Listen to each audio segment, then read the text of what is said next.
No encontro de hoje, eu queria abordar alguns tipos de conhecimento, né? Evidentemente, ao abordar os diferentes tipos de conhecimento, eu quero reforçar a importância do conhecimento científico, sem, evidentemente, desprezar ou desconsiderar a importância dos outros tipos de conhecimento, como, por exemplo, o conhecimento empírico ou o conhecimento de senso comum, ou também chamado conhecimento religioso, ou também o conhecimento filosófico, né? Nós vivenciamos muito esse conhecimento chamado de conhecimento de senso comum. O que é esse conhecimento de senso comum? É um conhecimento baseado na transmissão oral, né? É aquilo que é passado de um para o outro, ou na experiência pessoal, naquilo que a gente vivencia. Portanto, é um tipo de conhecimento bastante limitado à percepção que a gente tem das coisas e à ação que a gente faz, né? Portanto, é um conhecimento presente no fazer e no nosso agir cotidiano.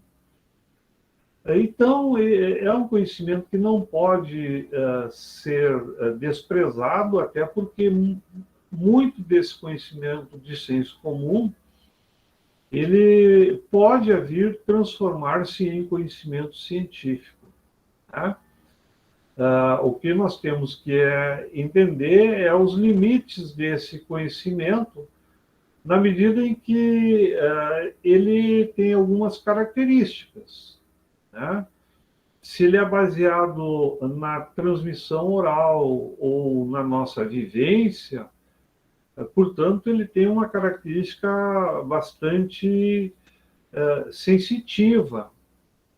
E vocês sabem que os sentidos, eles captam, né, a realidade, mas eles não podem, né, ser considerados como uma verdade plena ou absoluta, na medida em que os sentidos eles podem nos conduzir a um conhecimento superficial, ou seja, baseado na aparência, ou até mesmo nos próprios valores que a gente tem, né?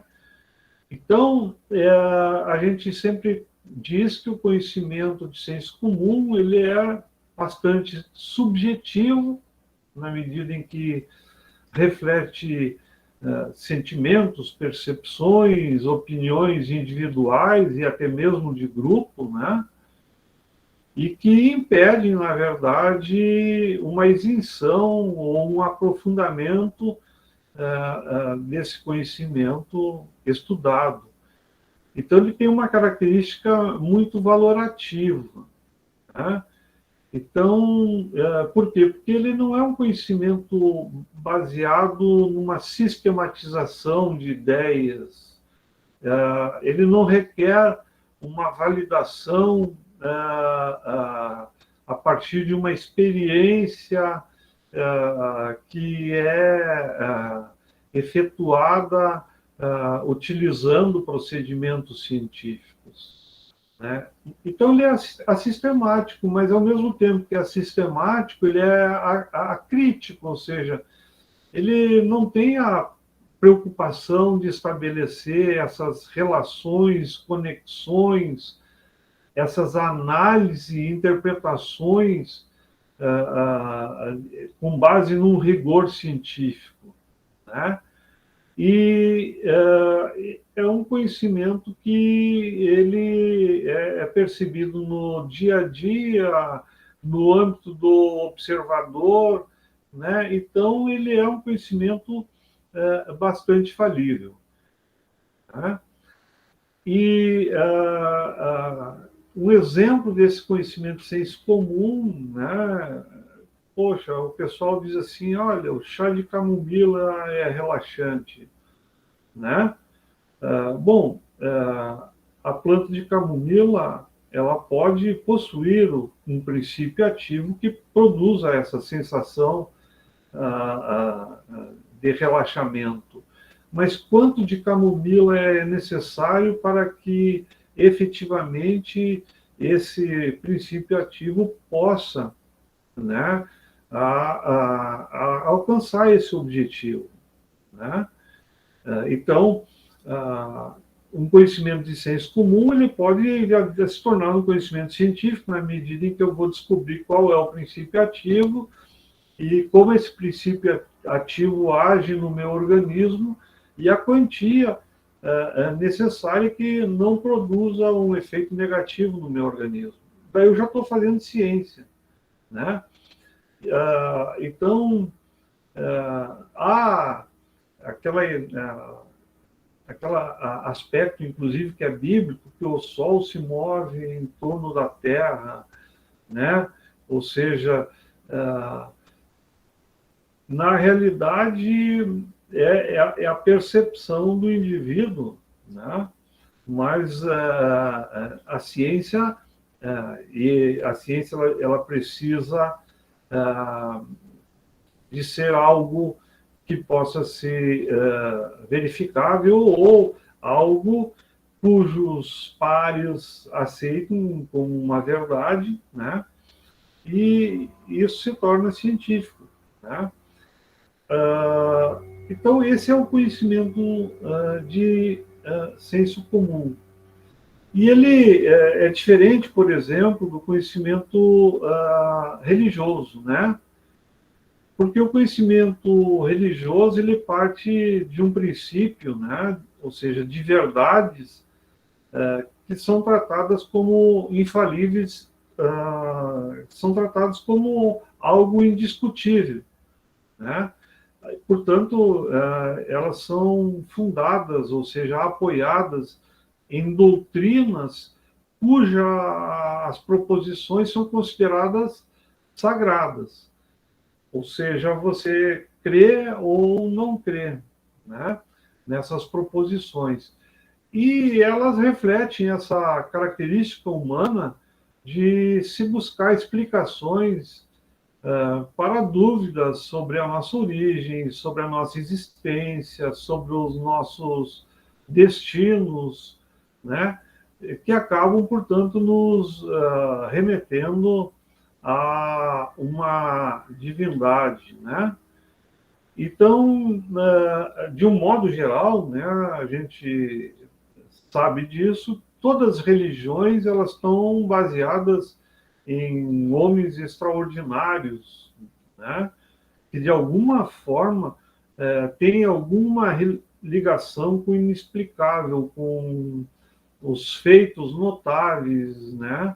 Então aí nós podemos inserir desde Buda, Moisés, Davi, Jesus Cristo, Maomé, enfim, né? Bom, esse conhecimento religioso, como disse antes, ele se baseia em doutrina. Então tem proposições que são sagradas e, portanto, viram dogmas. E isso, na verdade, reflete um juízo de valor. Portanto, o conhecimento religioso ele é extremamente valorativo, né? E ele é fruto de revelações pelo sobrenatural, né? Então, tem uma característica inspiracional, né? E que não é verificável. Portanto, requer uma atitude de fé e, ao mesmo tempo, né, não tem essa preocupação com a comprovação experimental, né? E, na medida em que são dogmas, portanto, revelações divinas, esse tipo de conhecimento ele não pode ser discutido, não pode ser questionado, né? Por sua vez, o conhecimento filosófico, né, ele busca a verdade que levou o nascimento da filosofia, né? Filosofia significa o amor ao saber. E a filosofia ela busca o questionamento de problemas humanos, né? Ou seja, o que é ético, né? Quais são os princípios éticos que devem balizar, por exemplo, a nossa conduta moral, né? Então, o conhecimento filosófico ele é importante no sentido de viabilizar, distinguir o que é certo, o que é errado, responder a alguns questionamentos universais do tipo, né? O que é a felicidade, o que é a verdade, né? E o conhecimento filosófico ele é baseado principalmente na argumentação. E essa argumentação, ou seja, esse conjunto de enunciados, ele tem que ser lógico, né? E ter uma estrutura coerente, né? Portanto, ele se funda, sobretudo, na racionalidade. E ele visa, sobretudo, uma representação coerente da realidade. E é baseado, como falei há pouco, sobretudo na argumentação, e, portanto, ela não se funda na experimentação para validar ou refutar.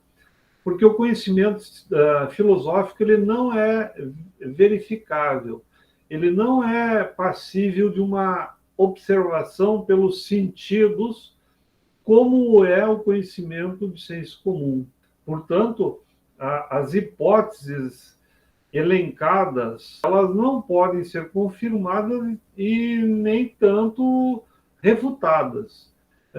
Então, elas possuem apenas uma coerência, possuem apenas uma lógica.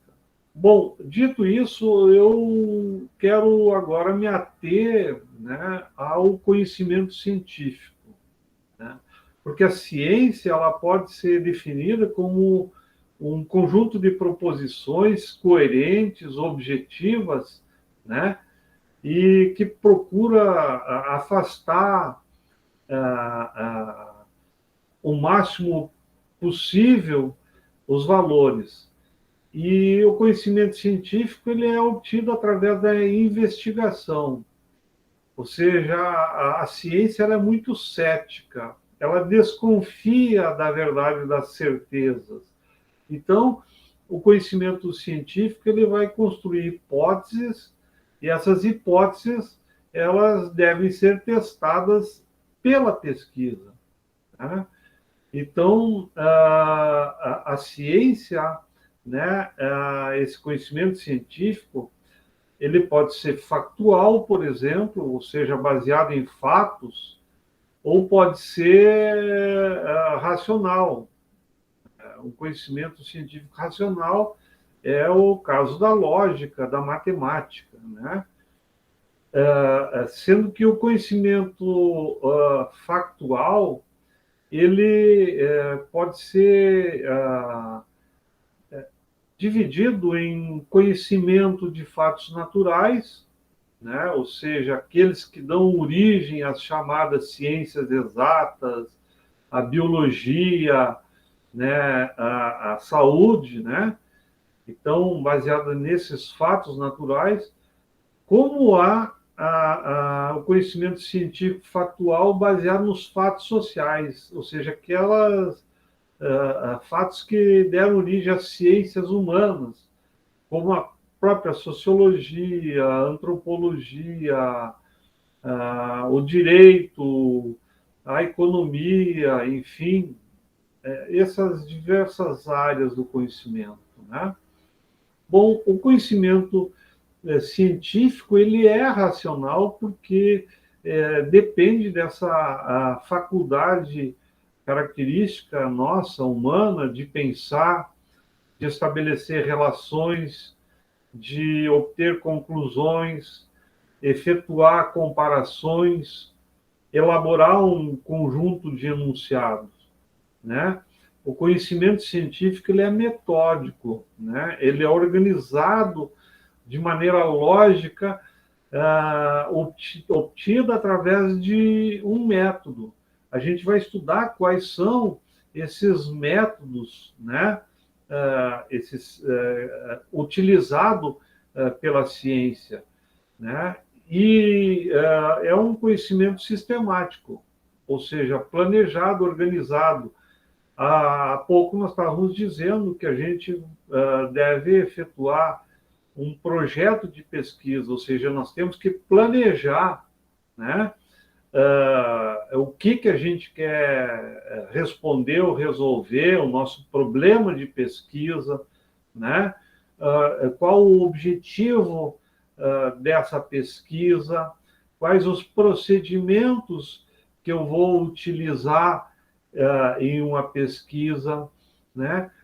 Enfim, né? Existe um conjunto, né, de procedimentos a serem utilizados, né, pelo conhecimento científico na busca de encontrar soluções ou esclarecimentos sobre algo, né? E o conhecimento científico, ele é objetivo, ou seja, ele, ele estabelece relações que são necessárias, né? Formando um sistema de ideias, formando uma teoria. Portanto, o conhecimento científico, ao contrário, por exemplo, do conhecimento de senso comum, ele pode ser generalizado. Por quê? Porque ele reúne individualidades sobre uma mesma lei, né? A partir da existência de uma mesma estrutura, né? E lembrando que o conhecimento científico ele é verificável, né? É claro que ele pode ser falível, né? Ou seja, ele não é definitivo.